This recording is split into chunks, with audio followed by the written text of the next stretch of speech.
रात के 2:30 थे। कमरे की लाइट बंद थी, बस मोबाइल की हल्की रोशनी में सिया की आंखें चमक रही थी। स्क्रीन पर वही एक लाइन बार बार दिख रही थी, unfortunately we regret to inform you. छत की तरफ देखते हुए उसकी पलकें भारी हो गईं, लेकिन नींद नहीं आई। यह पहला रिजेक्शन नहीं था, शायद 10वां या उससे भी ज्यादा। अब गिनती भी याद नहीं रहती थी। सिया की उम्र 25 साल थी। बाहर की दुनिया उसे बस यही कहती थी, इतनी पढ़ी लिखी होकर भी कुछ कर नहीं पाई, अब तो शादी के बारे में सोच लो। वो मुस्कुरा देती थी, क्योंकि रोने की ताकत भी अब बची नहीं थी। बचपन में जब बाकी लड़कियां गुड़िया से खेलती थीं, वो किताबों में खोई रहती थी। उसे बड़े सपने देखने की आदत थी, वो कुछ बड़ा करना चाहती थी, लेकिन क्या ये उसे भी नहीं पता था। बस इतना पता था कि उसे अपनी पहचान खुद बनानी है। उसके पिता एक सरकारी स्कूल में शिक्षक थे, मां गृहिणी थीं, जो हर बात में यही कहती थीं, लड़की को ज्यादा सपने नहीं देखने चाहिए। सिया सुनती थी, लेकिन मानती नहीं थी। कॉलेज में वो टॉपर नहीं थी, लेकिन मेहनती थी। रिजल्ट ठीक ठाक आते थे। कॉलेज खत्म हुआ, प्लेसमेंट नहीं मिला। पहली बार सिया को लगा कि जिंदगी उसके हिसाब से नहीं चल रही। दोस्तों की इंस्टाग्राम स्टोरीज में जॉब ऑफर, ऑफिस की तस्वीरें, और वो घर के कमरे में बैठकर रिज्यूमे भेजती रहती थी। हर रिजेक्शन के साथ उसका आत्मविश्वास थोड़ा थोड़ा टूटता गया, लेकिन वो किसी को बताती नहीं थी। एक दिन मां ने कहा, तेरे लिए एक रिश्ता आया है, लड़का अच्छा है, सेटल है। सिया चुप रही। उसे गुस्सा नहीं आया, बस एक अजीब सी हार महसूस हुई, जैसे बिना लड़े ही वो मैदान से बाहर हो रही हो। उस रात उसने पहली बार डायरी खोली। उसने लिखा, क्या मैं सच में कुछ नहीं कर सकती? आंसू कागज पर गिर पड़े।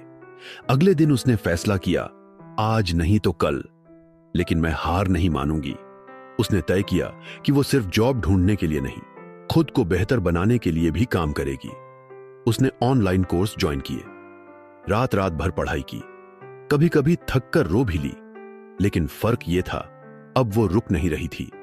कुछ महीने बीते, रिजेक्शन अब भी आ रहे थे, लेकिन उनके साथ एक नई चीज भी आने लगी, सीख।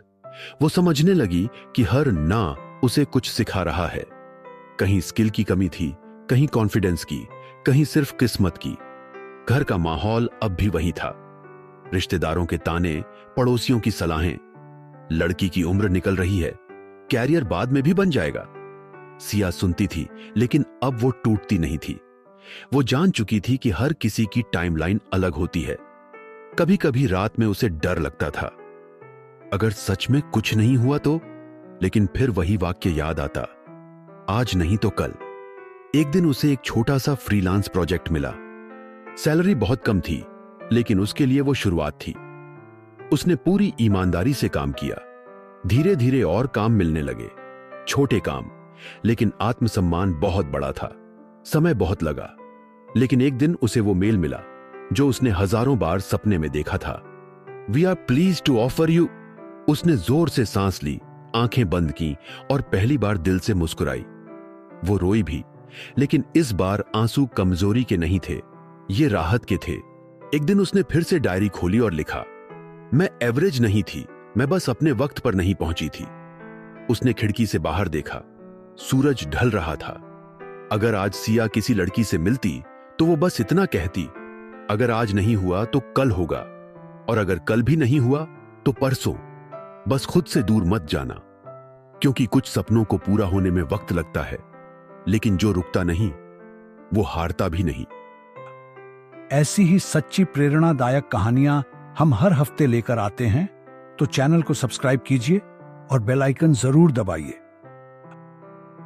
मिलते हैं अगली कहानी में, जहां जिंदगी के आंसू हौसले में बदलते हैं।